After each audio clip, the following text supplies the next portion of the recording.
Nashukuru sana mlezi wa vijana hawa, Baba Askofu.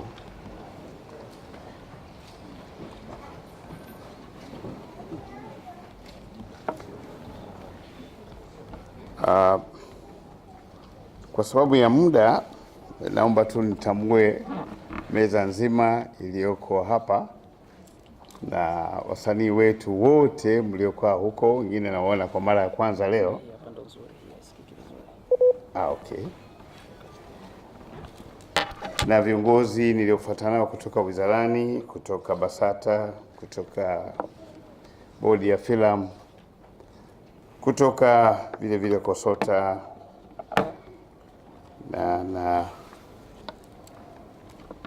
na vile mkurugenzi wangu wa sanaa.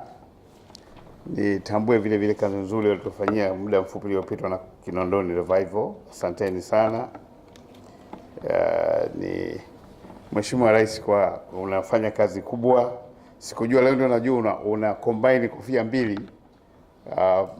Mungu akuzidishie kuimarisha kwa hilo. Nitambue vile katibu wenu Stella Joel, malkia wa nguvu,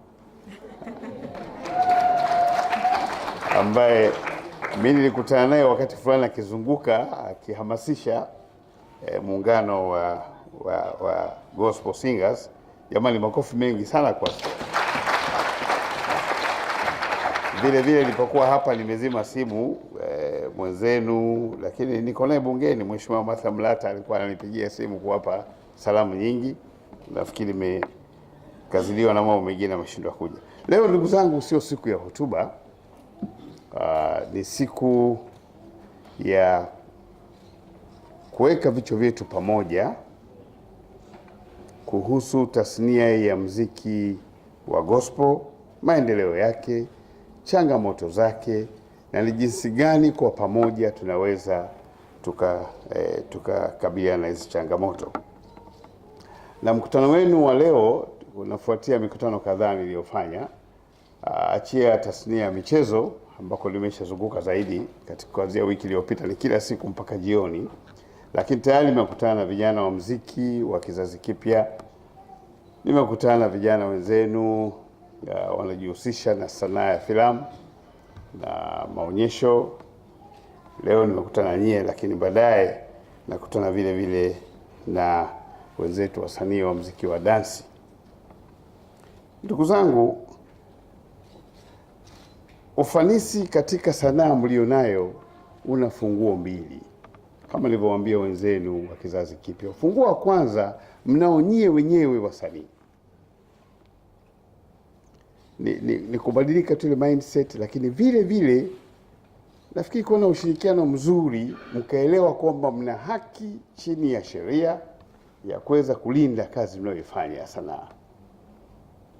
Lakini ufunguo wa pili uko upande wetu sisi serikali, na vyote viwili vikifanya kazi kwa pamoja ndipo ambapo unakuta kuna mafanikio makubwa. Ndugu zangu, huwezi ukapata ufanisi mkubwa katika sanaa bila mkono wa serikali, kwa sababu serikali itahitaji kubadilisha sheria, kubadilisha sera, kutengeneza kanuni, na hivi vitu havitengenezwi kwenye studio, vinatengenezwa bungeni, serikalini. Kwa hiyo ushirikiano wa karibu, kama nilivyosema Baba Askofu, ni kitu muhimu sana kati yetu na nyie. Na ndio maana mimi ningependa nifungue milango yote kwenu, kwa jamani, karibuni. Wizara msione kama sehemu tofauti na nyie. Sisi tuko karibu na nyie, ndio maana nimekuja na wakurugenzi wangu wote hapa kwamba milango yetu iko wazi muda wote. Nalisema hili kwa sababu kuna dhana potofu sana nchini kwamba serikali na wasanii ni vitu tofauti. Watu watawanyima uhuru. Mimi nashindwa, uhuru gani wewe unaotaka wa ajabu sana ambao serikali hautaki? Pengine Tanzania ni kisiwa cha ajabu tu ambacho kinaweza kaacha sanaa ikakuwa yenyewe bila msaada wa serikali. Pengine mtakuwa nchi ajabu sana. Hata nchi zilizoendelea sana kama Marekani, Ujerumani, wapi, huwezi kukosa kuona mkono wa serikali.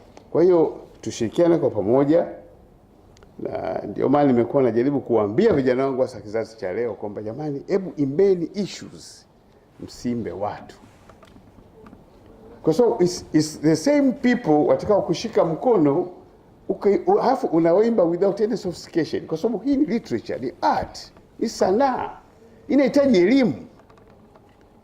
Sasa Watanzania ndio bahati tuna kipaji, jamaa ajenda shule sawa sawa, na sauti nzuri kupita kiasi, basi imba hoja tu. Ukijifanya na wewe unaweza ukaimba eti mafumbo wakati sio fumbo, jamii yote najua unamsema fulani, wanasema tunaita innuendo, utashtakiwa bure. Ndio maana itokea kitu bungeni, mlisikia tekeleo wa vijana wanasema waziri atuzuia tusimbe siasa. Hawakuelewa hata context, unajua, lakini uelewa ni mdogo. Iliyotokea bungeni ni kwamba tulituhumiwa sisi kwamba mnawatumia vijana hovyo halafu mwalipi. Tukasema la, hata tutajia ambaye hatujawahi kumlipa. Ila na nyie upande wa upinzani ilikuwa ni malumbano, acheni kuwatumia hao vijana vibaya, wafanye kazi wanataka kufanya nyie, mnaoingiza kwenye siasa. Na mimi sijawahi kuona msanii yeyote aliyefanikiwa kwa kuimba, kwa kufanya siasa fifi, naita fifi, raw politics. Raw politics tunasema watu baada ya kusema issues. Sijawahi kuona. Kuna kijana mmoja msikia anasema ndio, lakini bwana sisi tunachoimba ni kile kicho kwenye jamii, unajua.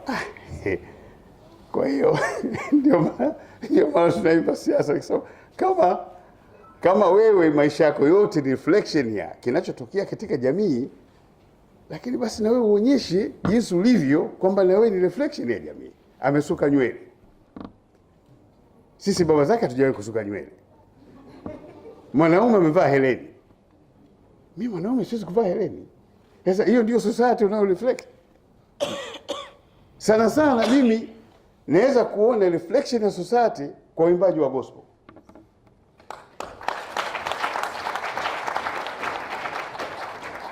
Naona of course mnajiremba vizuri mbele ya Mungu, lazima uwe msafi, lazima upendeze, lakini sijaona vitu vya ajabu.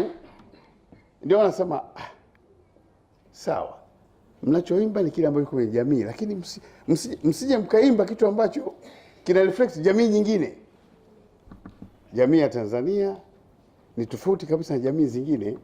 Kwa hiyo swala hapa la msingi tu ni kwamba jamani, hapana, hebu tuimbe issues. Na sijawahi kuona msanii yoyote duniani aliyefanikiwa kwa kufanya siasa fifi, raw politics, naimba watu. Sijawahi kumuona. Nimwambia nitolee mfano. Mmoja akasema Bob Marley aliimba lini? Woman no cry. Sasa wewe jua hata Kiingereza. Yaani jamaa mnaingia mnavamia vitu. Hivi kweli no woman no cry ni wimbo wa siasa? Ni issues zinaimbwa pale.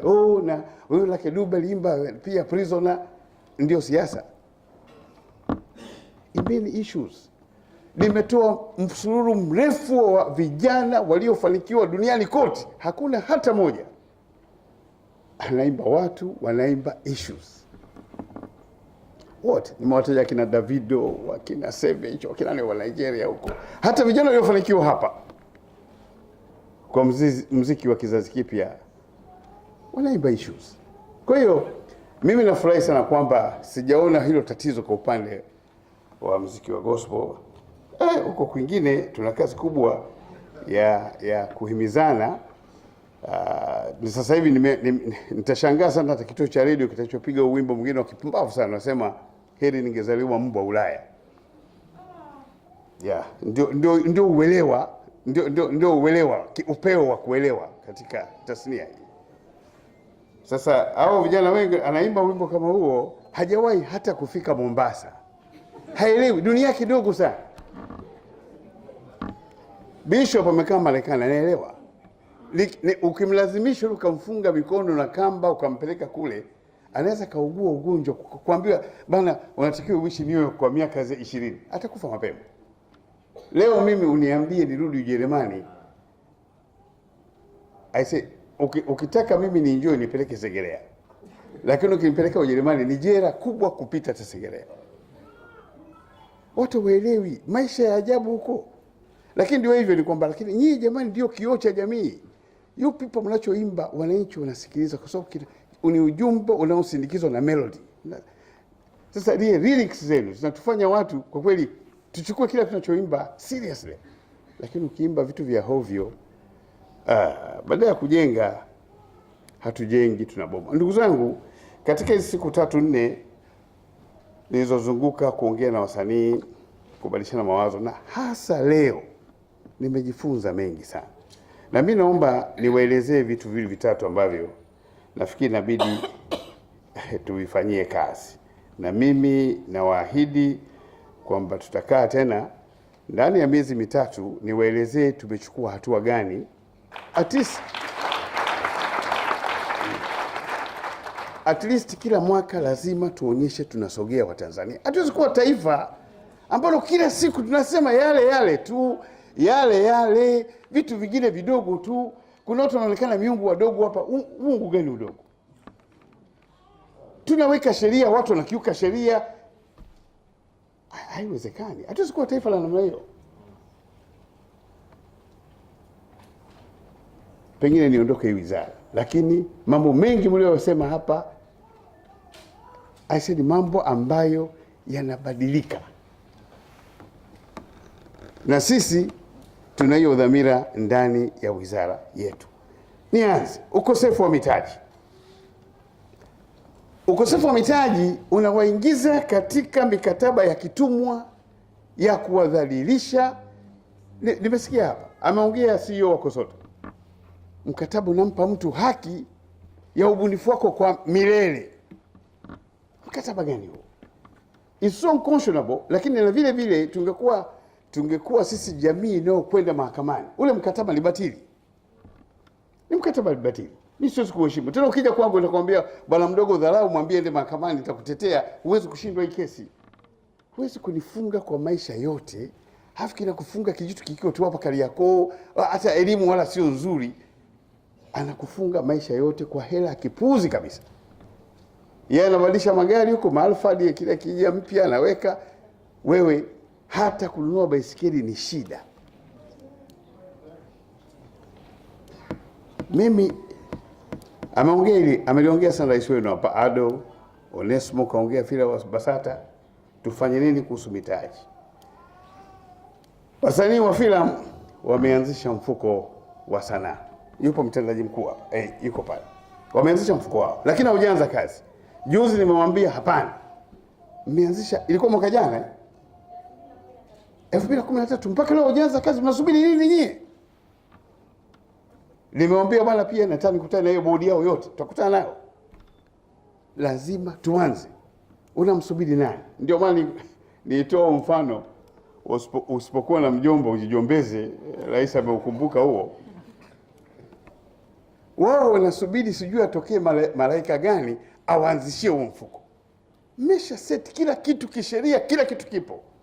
Kinachowashinda kuanza ni nini? Mimi nataka kukaa nao. Tumeshapanga. Sasa upande wa vijana wa muziki wa kizazi kipya, nikamwambia bwana mimi naomba niwashawishi. Mkitaka kama wenzenu wa filamu, mnakaa na mfuko unawasubiri kuanza kwa zaidi ya miaka mitatu, shauri yenu. Lakini mimi nawashauri kama mzee wenu, tuanze leo. Ukisema tutaanzia wapi? Nikasema hapana. Ukihesabu wasanii walioko hapa, tuchukue sanaa zote. Tunakwenda kwa takwimu za UNESCO. Nafikiri kwa ni UNESCO kuna takwimu zimefanywa kazi hapa, ni kwamba tunaweza kufika wasanii nchi nzima milioni 9. Ilikuwa BASATA ile. Ni bilioni ngapi? Tulisema milioni kwenye milioni 9 hivi. Ni watu wengi sana hao. Nikasema mimi kwa nyie wa kizazi kipya mnaweza kuwa milioni 1.52. Tunaanza kila mtu namuomba ili awe eligible, awe na haki ya kuweza kuaccess msaada wa mtaji kutoka kwenye mfuko huu. Itabidi ajiandikishe na kutoa mchango wa shilingi 1000 kwa mwaka. mwaka moja tu, 1000. Mimi ukinipa hii 1000 kwa mwaka, nitawaanzishia mfuko ambao hamtakuja kusahau. Wote wakasimama, tuanze tena, tunataka 5000. Kasa 5000 mimi sitaki, 1000 tu, ili kisiwepo kisingizio. Tumekubaliana, tumeunda kamati inapitia, na nafikiri kufika mwisho wa mwezi nataka kila kitu kimekamilika. Mimi na wa challenge nyie gospel singers wa Tanzania ambao nyimbo zenu zimevuka mipaka. Nilikuwa Northern Kenya miaka 5 iliyopita, mitatu iliyopita, nikiwa waziri wa East Africa. Jamii ile predominantly ni ya Kiislamu. I was shocked kukuta nyimbo zinazopiga pale ni za Rose Muhando. Sasa kuna nini pale? Anasema kuna maulidi.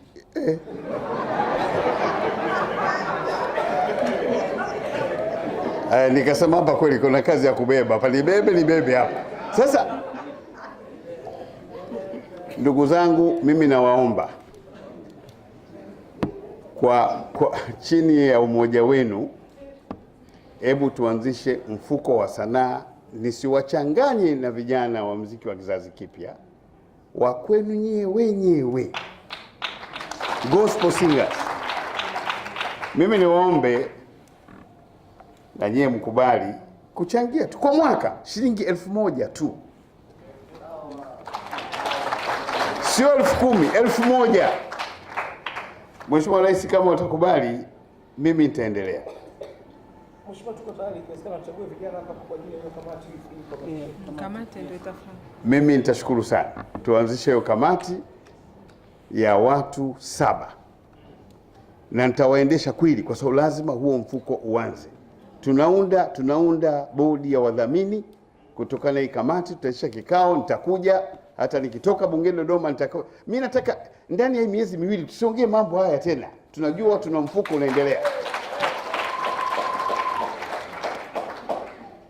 Chama kabla sijaendelea, mimi naomba tu hayo majina ya watu 7 niyaone hapa. Au ni haraka sana? Mtajichagua wenyewe. Hapana, sasa hivi. Hebu lakini tuchague watu wenye uwezo. Wenye uwezo ambao wanaweza wakaleta chachu, wakaleta fikra mpya ndani ya hiki chombo tunachokianzisha. Mchaguane, msisahau kuwepo na balance ya agenda hapo. Naomba basi nyie ambao mliohamasika mnyoshe mkono kwamba mimi naweza nikatumikia hili.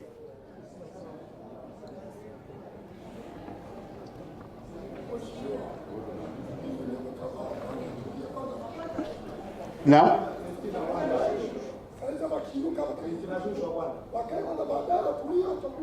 watulie basi, mtaniletea majina hayo 7. Sawa jamani? Mheshimiwa, nachoomba kitu kimoja labda. Ndio. Kuna mtu anampendekeza mtu aandike tu jina kwenye karatasi, alafu tujumlisha. Wenzenu walifanya hivyo, ametumia method ya kule, waliandika kwenye vikaratasi, tukachagua wale watu 7 waliopata namba za juu zaidi. Lakini mimi nafikiri niwaachie nyie wenyewe. Tumeonaje jamani? Ndio.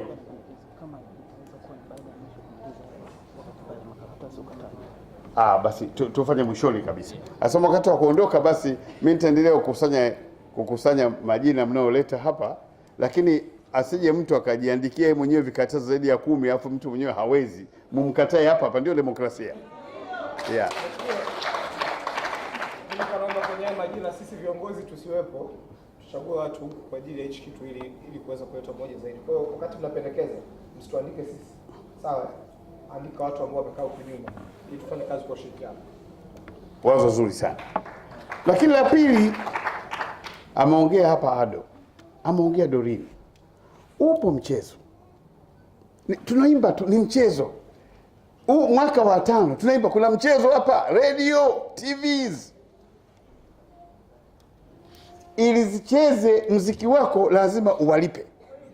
Tunaimba tu. Mimi nitafungia hivyo vituo.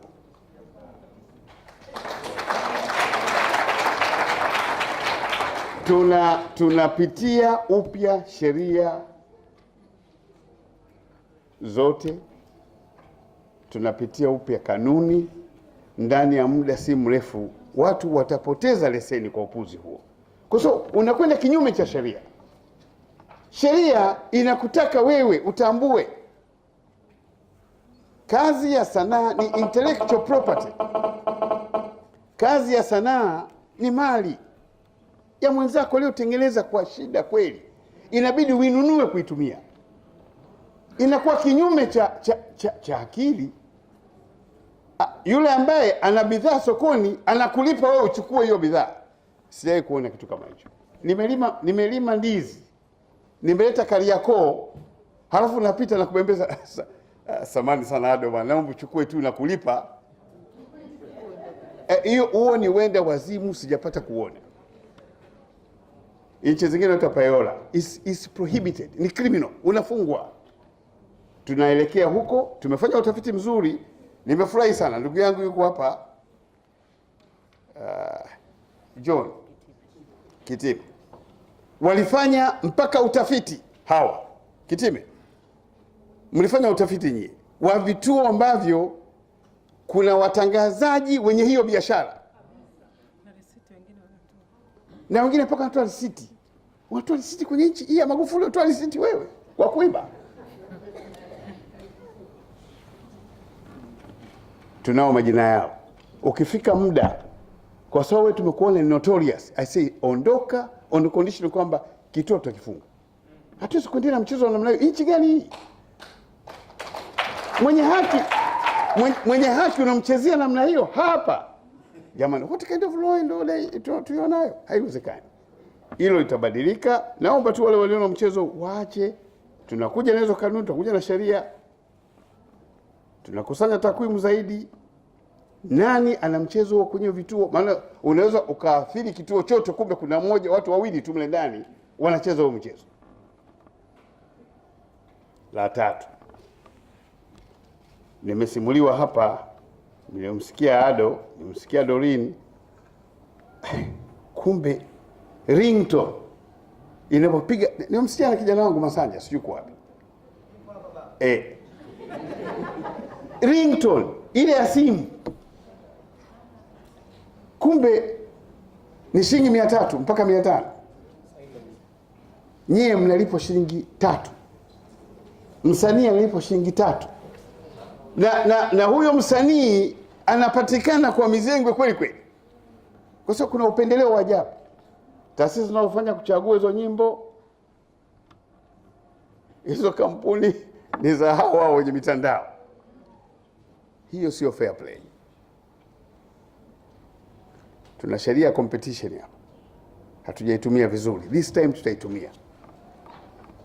Wengi wataumia wanaodhani sehemu ya kuchota pesa nchi hii sasa imekuwa ni sehemu ya sanaa. Shilingi 3, wao wanachukua shilingi 300. Mimi nawahakikishia nitaongea na kiongozi moja wa hizi kampuni za simu, na nitatangaza leo. Naenda Halotel, nitatangaza tumekubaliana nini. Mimi nimuone yule Sugu ambaye nadhani katika nchi hii anaweza yeye akasurvive kwa shilingi 3.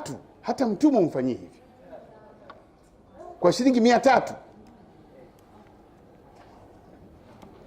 Mimi hela nitakaongezea pale juu na waahidi tutagawana nusu, hata ivuke kwenda kwenye 15 ngapi 20 30, lakini nusu namwachia msanii, nusu naingiza kwenye mfuko wa sanaa wa kwenu. Na kama tutapata hela kwa jumla tutagawa kwenye mifuko hii iliyopo, tutagawa sawa sawa. Lakini huu mchezo naomba niwahakikishie hatuwezi kuendelea nao. Na kijana wangu Masanja, nakuomba sana, wewe umejaribu hata kwenda mahakamani umeshindwa. Mimi njoo uendelee wizarani, mimi nitamuita huyo anayehusika. Tuwe na shortcut juzi. Alafu mimi niwaombe wala ambao mnakereketwa. Nimesikia kesi ya Arusha, nimesikitika sana, lakini nashukuru sana dadangu mniachie ile karatasi. Ni wajibu wetu si kama serikali kwenye mambo yanahitaji utafiti wa ndani wa kitaalamu tunaofanya sisi. Sisi tutajua, tutatafuta wataalamu, watapeleleza ni nani anayefanya, na mara nyingi sio mtu wa nje. Kuna mijitu hapa imejikunja inatumia majina ya kina McDonald, si yuko wapi, lakini wapo hapa, tutawaibua tu. Poleni kwa kunyonywa, ndio hivyo. Na Masanja bwana, hebu niletee hilo swala wizarani, na wengine ambao mnaona mna cases ambazo zinafanana, lakini naomba tu msifurike watu wengine ambao ni kesi za kawaida tu na ndizo complicated. Kama Masanja wenzako wakina nani bwana, nitoe tena, naomba niwapongeze sana vijana wangu hapa AY na mwenzake Mwana FA kwa kuamua kwenda mahakamani. Wamepigana kweli ya miaka 4, na tusilaumu mahakama zetu ziko very bold, na mimi nawapa moyo kila wakati, soldier on, endeleeni na nafikiri tutafika mahali. Lakini swala lingine linahitaji mshikamano miongoni mwenu nyewe wasanii. Mmegawanyika sana.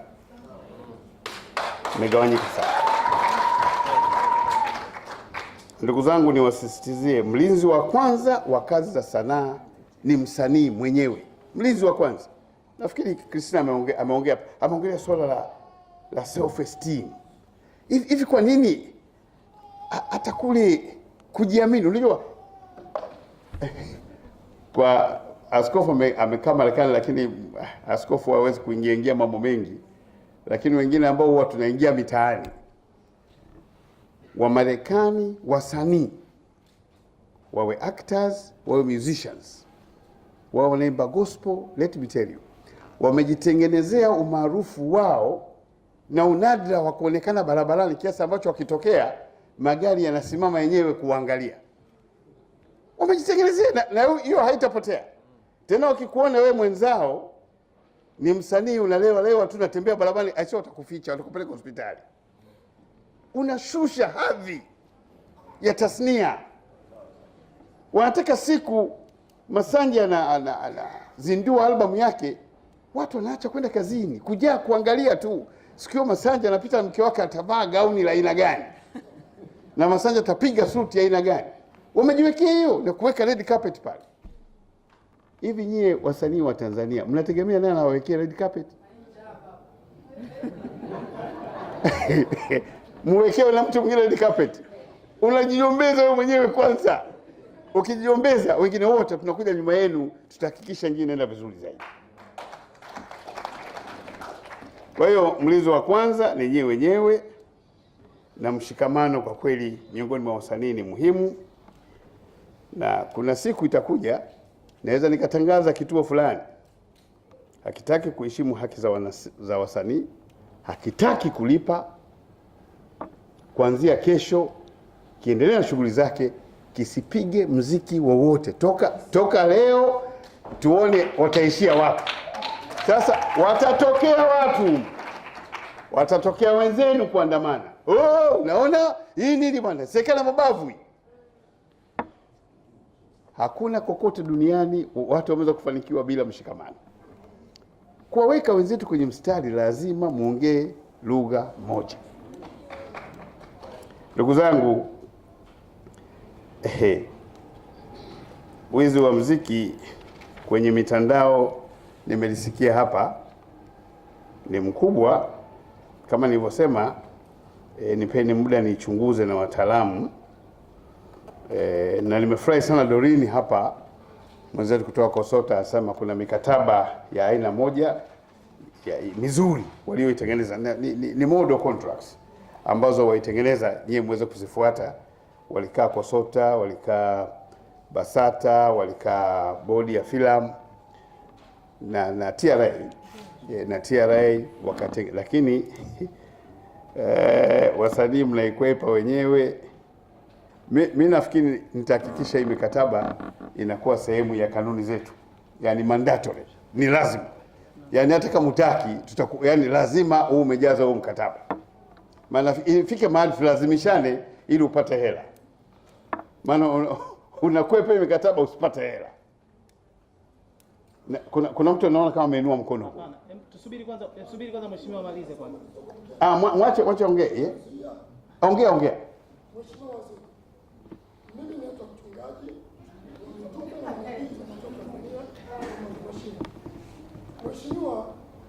Mheshimiwa Waziri, wizi huko tuko hata kanisani kwa wachungaji na mitume wanaoingia hao wanajua waimbaji wanaalikwa kwenye nyumba zao kuwa makanisani au kwenye mikutano ya nje. Ni kwamba wanatumia na ule fahamu zao laki moja kwamba ikifika kule watapewa pesa, wakifika kule wanatumikishwa, wanahudumu pale, alafu wanahudumiwa pale, wanababa na pesa zao wanatumia na wakiondoka mazima.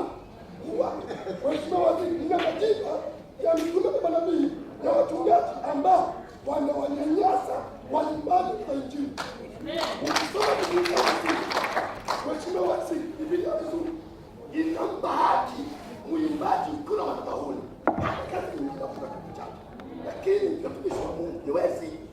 Ndio maana mimi mwenyewe muda mwingine nikatumia ukuta wa maelezo kunionyesha habari mambo haya.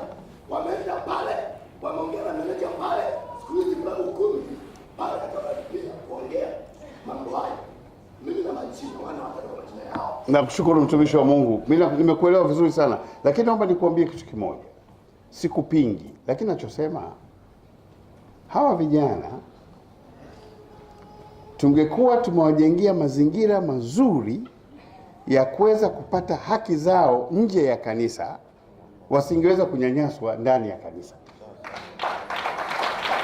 Mimi badala ya kuona manabii na mitume kama maadui, hapana, kwa sababu ndio wanaowalea hawa vijana, mimi namuona adui zaidi aliye nje hii system. Kwa sababu malezi tu wenyewe mnawalipa kiasi gani na wazee kwa kuwalea? Wanawalea, lakini unyonyaji huu unaendelea kwa sababu nje, it's the end of the day. Kwa hiyo ngoja tudhibiti kule, hata ndani ya kanisa utapotea kabisa. Sisi tuna swala ujenzi wa majumba changamani, hayo nimeshaahidi, tumeshakaa huko, liko kwenye ilani ya CCM, lakini lazima tulifanyie kazi kabla ya 2020. Na nafikiria sasa hivi tutakaa na kina Ado tuwe na siku ya muziki Tanzania, muziki wa ndani kila wiki. Hili ni taifa, tuchague. Kama ni Jumapili ni muziki wa Tanzania tu, hakuna kupiga muziki wa nje.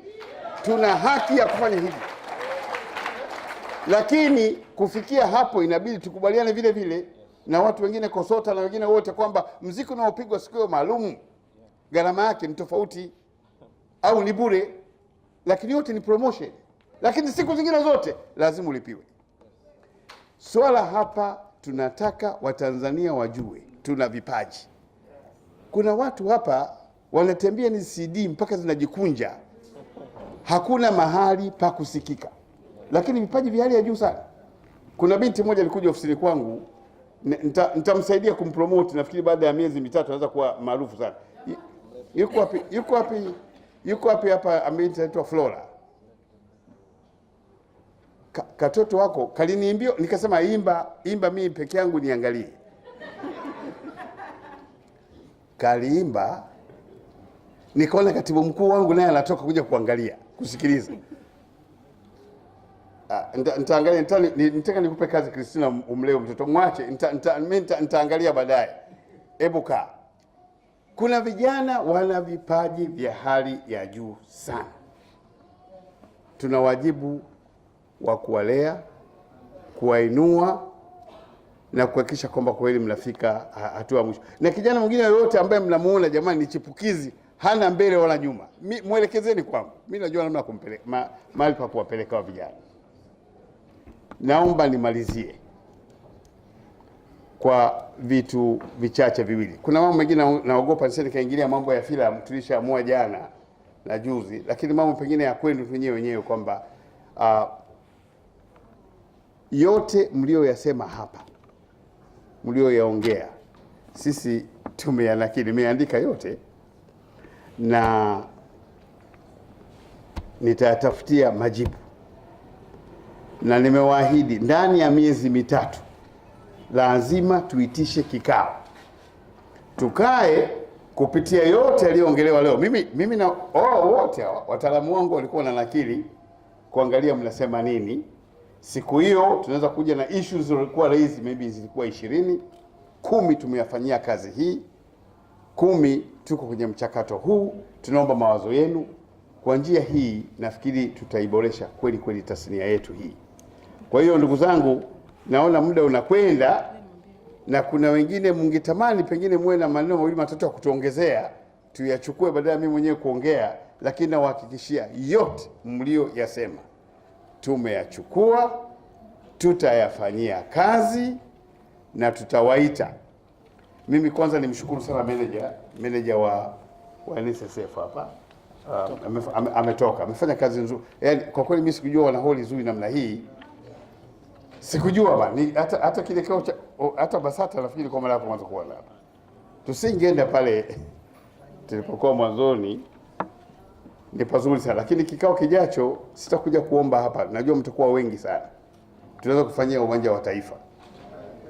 Lakini ili na vile tutafanya siku nzima. Tunaweza kuanza saa 3 asubuhi tumaliza hata saa 11. Tuwe na chakula mchana. Tumalize na hicho chakula sio chakula kizito kama pilau. Hata kitumbua kimoja na soda inatosha. Kwa sababu tuko kazini hapo. Na mimi na uhakika nyie bana, mimi naelewa. Nyie ni watoto wa Yesu. Ikipigwa maombi pale na askofu, hicho kitumbua kimoja na soda itakuwa ni almost kama umekula samaki 5 wale wa Yesu, pilau, biriani na chai. Kwa ndugu zangu, mimi naomba tunishie hapa, nisiendelee na mambo kama 9 mengine hapa. Hapana, nitakuwa nawaonea wale ambao wangetaka waeleze yale ambao hayaongelewa hapa, yale ambao mnadhani hayajaguswa, ili tuweze kwenda nayo kuyafanyia kazi. Kikao kijacho ndani ya miezi mitatu, na waahidi tutaitana tuweze kuwapa progress report kuhusu uanzishwaji kwanza wa mfuko huu wa sanaa na kuhusu utekelezaji wa mambo mengine haya ambayo tuna minyo na watu ambao wala hawana maana kuweza kutuminya mbele ya serikali. Nawashukuru sana. Makofi mengi kwa mheshimiwa.